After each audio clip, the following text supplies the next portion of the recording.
Kaixo, ongi etorria, maiztasun taula amaitu dugunean, has gaitezke diagramak egiten. Orain ikusiko dugu barra diagrama eta sektore diagrama nola egiten den.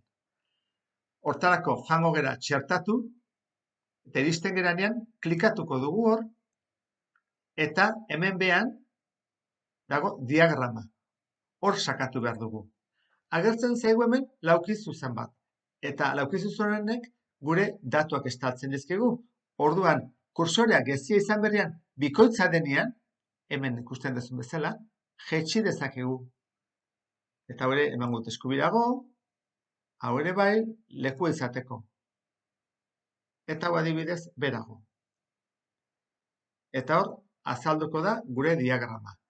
Lehenengo dugu barra diagrama bat.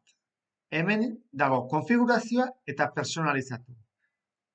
Konfigurazioan guk aukeratuko ditugu datuak eta zen motatako diagrama nahi dugun. Eta gero personalizatu hor gu nahi dugun bezala osatuko dugu. Lehenengo aukeratu behar duguna da diagrama mota. Nik klik ematen baiot hemen agertzen da mota asko. Guk orain lehenengo hontan zutabe diagrama jartzen duen hontan emango diogu barra diagrama bat. Ikusten duzun bezala badaude desberdinak. Barra dago ezkerretik eskubira, goitik behera, abar. Klik ematen badiot, aukeratu dut zutabe diagrama nahi dudala. Orain, zer nahi dut? Ez dut pilatzea nahi. Ni nahi ditut datuak sartu. Hemen egin behar dut, datu barrutia. Hor, klik egiten badiot, esaten dit, zer nahi duzu, zer datu nahi dituzu, kentzen dut hori ez dut nahi. Eta aukeratuko dut ehunekoak. Hemendik hasi, klik ematen diot, eta honeaino.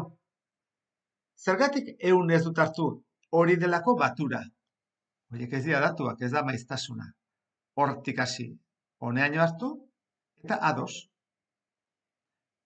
Datuak sartu ditugu, eta diagrama mota ere bai, oan joango gera personalizatu. Pixka bat gorago jarriko dut, hobeto ikusteko zuk. Pertsonalizatuta, lehenengo diagrama estiloa. Ematen dut honi, eta adibidez ez badugu nahi dena txuria izate atzekaldian, honi emango diot. Eta aukeratu dezaket adibidez hauetako bat, nahi dudan kolorea. Aukeratuko dut adibidez hau. Orduan, atzekaldea, gelditu zaigun, grisa. Egin dezaket baita ere, iruden bihurtu. Ematen dut honi, 3 dimensiotan. Utziko dugu oraingoz horrela. Dimensiorik gabe. Itxiko dut hau. Bigarrenera. Diagramen eta ardatzena. Zer nahi dugu? Izen bat eman beharko diogu, ezta? Eta zer dira? Ikasleen notak. Jarriko dut. Ikasleen notak.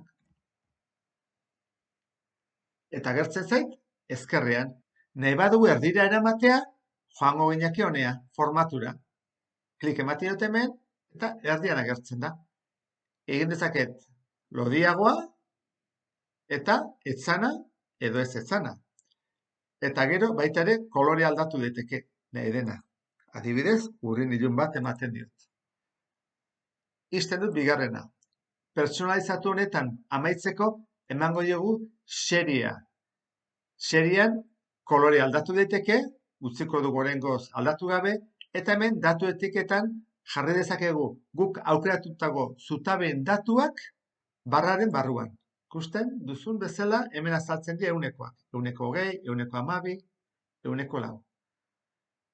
Falta zaigu jartzea hemen behan ze nota diran. Ez dakigu oraindik hau adibidez 3 den edo 2 den edo 4 den, bakoitzarena. Orduan, amaitzeko jango gea konfiguraziora. Eta konfigurazioan gehitu ixa ardatzan, ez dugula zer sartu oraindik, eta aukeratu behar dugu ze zutabe nahi dugun. Hone emango diot, eta aukeratuko dut hau. Hemendik, honea. Gudelako ixa. Ados. Eta gertu zait, 2, 3, 4, 5, horren hemen dugu informazio guztia. Adibidez, 6 nota eta dutenak 120,3 direla. Eta honekin bukatuko genuke barra diagrama. Beste bat arte. Agur.